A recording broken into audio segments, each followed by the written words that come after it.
अब ये तो पूछो उन लोगों से जो कह रहे हैं कि हमने हजारों करोड़ रुपया खर्च कर दिया। छू छू छू छू छू छू गिली गिली गिली गिली गिली ऐसा करेगा। युग में स्त्रियों को संन्यास में भी हर 10-15 मीटर पर जी 2 मूर्तियां लगा रखी हैं होर्डिंग में। सन्यासी सन्यासी हैं, जो संत है, जब राजनीति में एंट्री कर लेते हैं तो राजनीतिक धर्म को और सन्यासी धर्म को क्या वो पालन करते हैं? हत्याबंदी का कानून आपको उपहार में देता हूँ।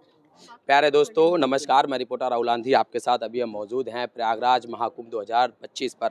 हमारे साथ बात करने जुड़े हुए हैं हिंदू धर्म के जो सबसे परम पूज्य माने जाते शंकराचार्य जी, शंकराचार्य अविमुक्तेश्वरानंद सरस्वती जी, स्वामी जी सदानंद नारायण। और लगातार देखा जा रहा है कि लोग कुंभ भी कर रहे हैं। गृहस्थ जीवन के जो लोग हैं वो लोग 40 दिन तक कर पाएँ, कल्पवास ऐसा मुश्किल होता है, तो उनके लिए कितना दिन तक ठीक रहेगा?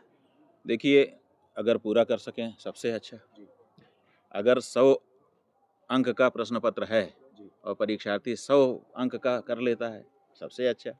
नहीं तो कम से कम 95 कर ले, जी नहीं तो 90 कर ले, नहीं तो 80 कर ले, नहीं तो 70 कर ले, नहीं तो 60 कर ले, नहीं तो 50 कर ले, कम से कम 33 तो कर ही ले, है ना, पास मार्क। ताकि पास हो जाए।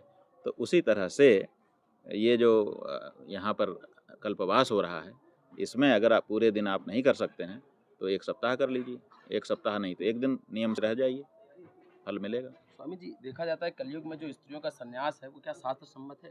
कलयुग में स्त्रियों को संन्यास वर्जित है। गंगा किनारे कलिवर्ज प्रकरण में ये गिना गया है। जी। दूसरे युगों में होता था, कलयुग में संन्यास स्त्रियों के लिए वर्जित कर दिया गया। कारण क्या है इसके पीछे का? भाई कलिवर्ज है, धर्मशास्त्र है। जी हाँ, कारण होगा तभी ना वर्जन किया गया है। गंगा किनारे लगातार गंगा की सफाई को लेकर और गंगा को मां मानते हुए भी गंगा का पवित्र सबसे निर्मल माना जाता है, इसके बावजूद भी गंगा किनारे आ रहे जितने भी श्रद्धालु हैं या तो वो बिस्लरी का पानी खरीद के पानी पी रहे हैं और गंगा का पानी नहा रहे हैं, उसे अपने जबान पर रख रहे हैं, लेकिन उसका सेवन उस मात्रा पे नहीं कर रहे हैं जिस मात्रा में करना चाहिए। इसके पीछे क्या? अब ये तो पूछो उन लोगों से जो कह रहे हैं कि हमने हजारों करोड़ रुपया खर्च कर दिए। वो हजारों करोड़ पहले सबसे पहले किस पे करना चाहिए था? सड़क बनाने पे, तंबू लगाने पे, होर्डिंग बनवा के प्रचार करने पे। वो सबसे पहले तो गंगा की धारा को अविरल निर्मल बनाने पे करना चाहिए था ना, ताकि लोग यूं अंजुर से उठा के पानी पी लेते, गंगा का जल पी लेते, उनको संतुष्टि हो जाती। अभी शीशे में उठाते हैं तो कितना उसमें क्या क्या निकल करके आता है। तो ऐसी परिस्थिति में आज भी हम गए थे, हमने सवेरे कांच के शीशे में उठाया। अब उसको देखिए, आप अगर आपको दिखा दें, आप कोई भी पी सकेगा। तो ऐसी परिस्थिति में जिस मामले में सबसे ज़्यादा ध्यान देने की ज़रूरत थी कि अविरल निर्मल गंगा धारा मिल जाए सबको, जो लोग यहाँ आ रहे हैं, वो तो दे नहीं पा रहे हैं। बाकी सब कुछ दे दें हमारे किस काम का। अच्छा, सन्यासी हैं, जो संत है, जब राजनीति में एंट्री कर लेते हैं तो राजनीतिक धर्म को और सन्यासी धर्म को क्या वो पालन कर पाते हैं दोनों को? देखिए, प्रतिज्ञाएँ हैं जी ये प्रतिज्ञाएँ हैं।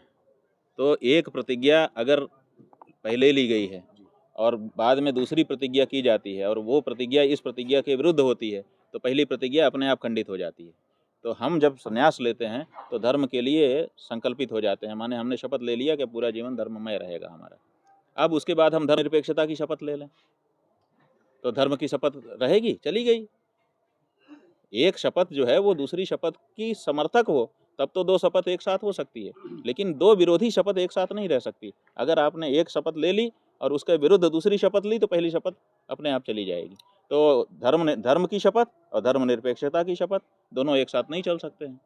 तो अच्छा राजनीतिज्ञ को धर्मनिरपेक्षता की शपथ लेना अनिवार्य है, क्योंकि चुनाव आयोग में जैसे ही पंजीकरण होता है, एफिडेविट पर चुनाव आयोग लिखवा लेता है कि हम धर्मनिरपेक्ष रहेंगे, ऐसा शपथ पत्र दीजिए तभी आपको पंजीकृत किया जाएगा। और वो पंजीकृत जो राजनीतिक दल है उसी में हम सदस्यता लेते हैं, तो हमारी भी वही शपथ हो जाती है। केंद्र सरकार और इस समय देश में जो सबसे ज़्यादा राजनीति होती है गौ माता को लेकर होती है, लेकिन गौ माता के लगातार देखा बीफ एक्सपोर्ट में जो इम्पोर्ट हो रहा है वो भी तेज़ी से बढ़ता जा रहा है, उसका निर्यात बढ़ता जा रहा है और गायों की जो दुर्दशा है वह किसी छिपी नहीं, चूँकि आप आए दिन देखते हैं कि हादसे होते हैं एनएचआई में हो या सड़क दुर्घटनाओं में, गौशालाओं में कीड़े पड़ के गायों का मरना। तो क्या लगता है कि एक प्रकार से गाय का प्रेम होना, गाय का बेटा होने का दावा करना और दूसरा गायों की इस स्थिति को कैसे देखते हैं? देखिए, अब ये सब हम अभी विश्लेषण में नहीं जाएंगे। जी हम ये मांग कर रहे हैं आपके माध्यम से जी कि ये हिंदुओं का सबसे बड़ा जमावड़ा है।